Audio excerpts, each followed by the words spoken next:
안녕하세요. 76년생 여러분들의 친구이자 형이자 동생, 오늘도 인사드립니다. 오늘도 저와 함께 과거의 시간으로 여행을 한번 떠나보시죠.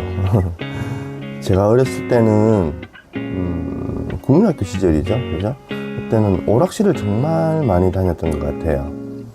아침에 오락실 들어갔다가 저녁이 다 돼서야 나왔던 기억이 새록새록하네요. 그때 오락실에서 제가 정말 최애하던 오락, 쌍용 더블 드래곤이었죠. 주먹으로 어퍼컷 날리고 발차기하고, 제일 중요한 기술이 팔꿈치, 그죠? 팔꿈치 기술이었는데, 팔꿈치 기술 하나로 끝판왕까지 갔다고 해도 과언이 아니었을 정도였으니까요. 그리고 제가 많이 했던 오락은 로봇 레슬링이었던 것 같아요. 로봇 레슬링. A부터 J까지 로봇이 있었는데 각기 다른 기술에 플라잉 필살기까지, 정말 그때의 어린 저의 시선을 끌어가기는 최고의 오락이었던 것 같았어요.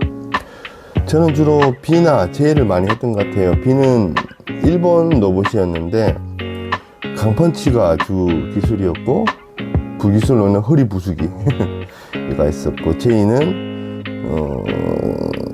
기본균들이 눈깔쑤시기라고 해야 되나, 이렇게 하는 거하고, 그 다음에 돌려차기 등 다양한 기술들이 있었던 것 같아요.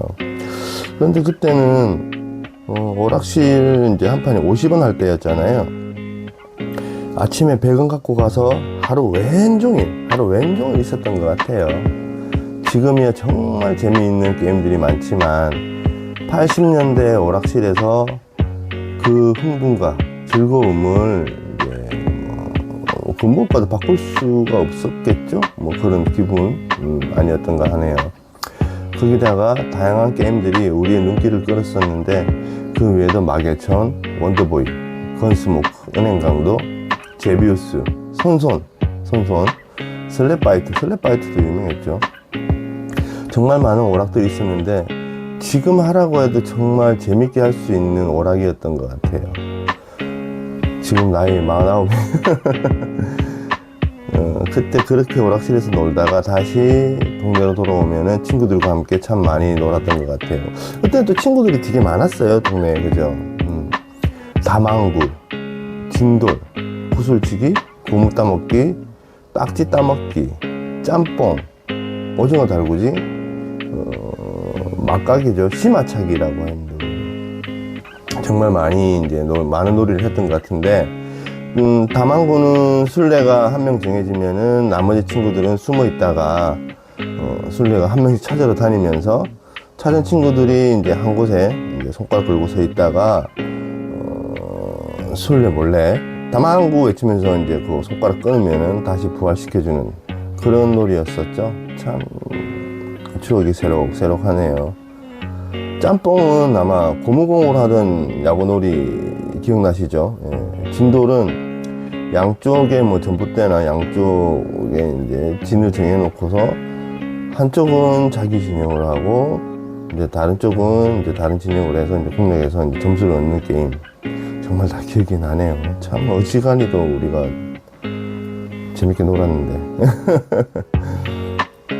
그리고 그때 또 구슬치기를 많이 했었잖아요. 말 그대로 구슬 가지고 놀던 놀이였는데, 삼각형 기억나시나요? 삼각형 안에 구슬 넣고 멀리서 내 구슬을 쳤을 때 그 삼각형 안에 있는 내 구슬은 들어가지 않고 삼각형 안에 있던 구슬들 밖으로 내보내던 그런 놀이였죠.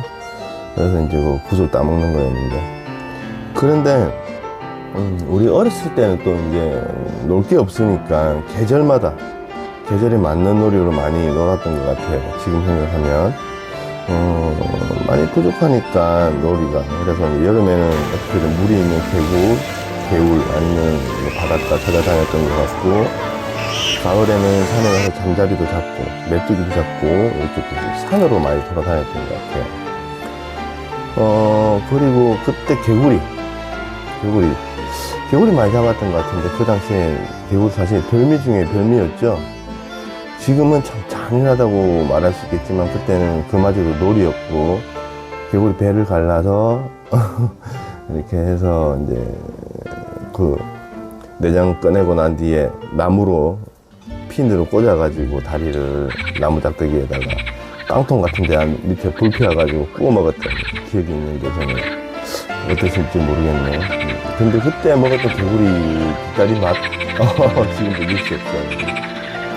그리고 또 겨울에는 정말 그 놀이가 많았던 것 같아요. 추웠기도 하지만 겨울에 자치기, 지불놀이, 뭐 팽이도 돌리고 팽이치기도 하고 연도 날렸고 참 많이 놀이를 함께 하면서 커왔던 것 같아요. 이렇게 커가면서 제 초등학교 때 이제 작은 주머니를 이제 나라에서 털어갔던 일이 있었죠. 진짜로. 바로 평화의 댐 건설이었는데 1986년 전두환 대통령 시절에 지어지기 시작했던 평화의 댐인데 사실 저도 이 평화의 댐 모금에 참여를 하려고 그때 부산에 있을 때였을까 부산 KBS 방송국에 초량에 있었는데요. 거기 이제 친구랑 둘이 찾아가서 성금을 내고 왔던 기억이 있어요. 근데 이 평화의 댐도 1990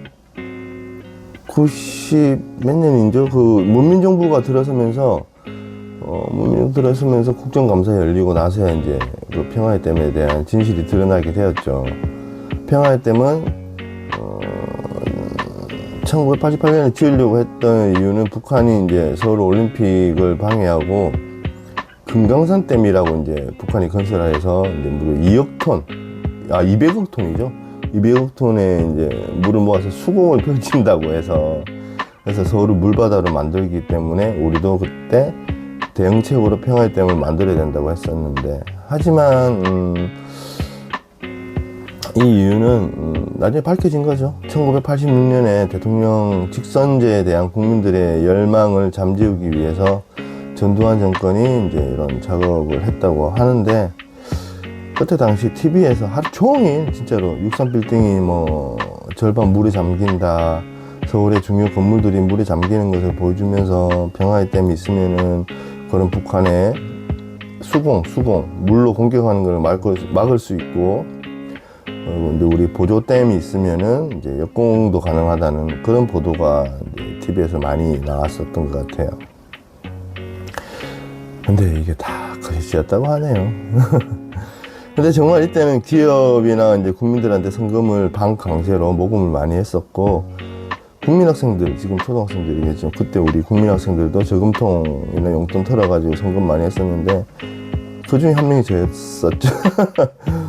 거기다가 이제 뭐 교도소나 이렇게 같은 재수들이나 해외 우리 동포, 교포까지도 성금을 거뒀다고 하더라고요.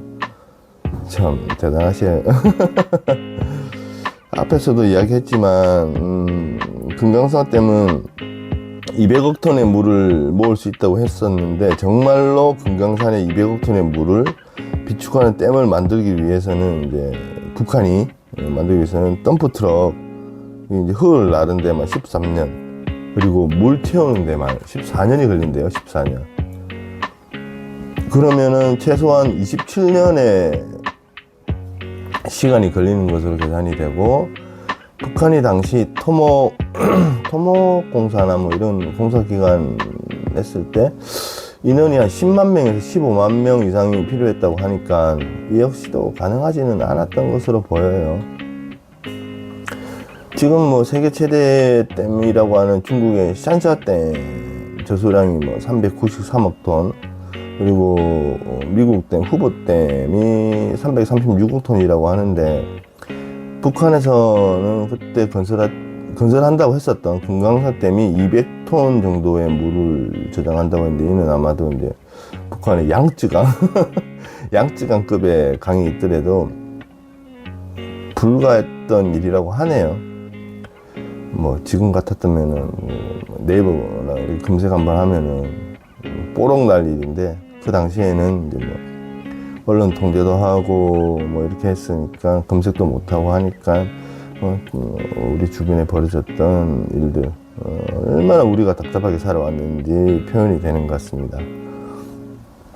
설사 이런 이제 사실을 밝히고 나서 이제 뭐 누군가가 이런 사실을 밝히고 나서려는 사람이 있다면 이 사람들은 또 빨갱이가 돼버리는 거죠. 그때 당시에는 그런 위험이 도사리고 있었고, 이걸 아는 사람들은 조용히 할 수밖에 없었고, 뭐 그런 시절이 아니었나 하네요.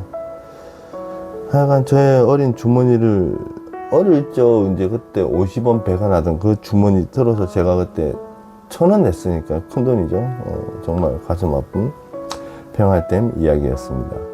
예, 오늘은 우리 놀이에 대해서 한번 이야기해 봤어요. 해가지고 했고, 다음 주에 또 뵙겠습니다. 예, 감사합니다.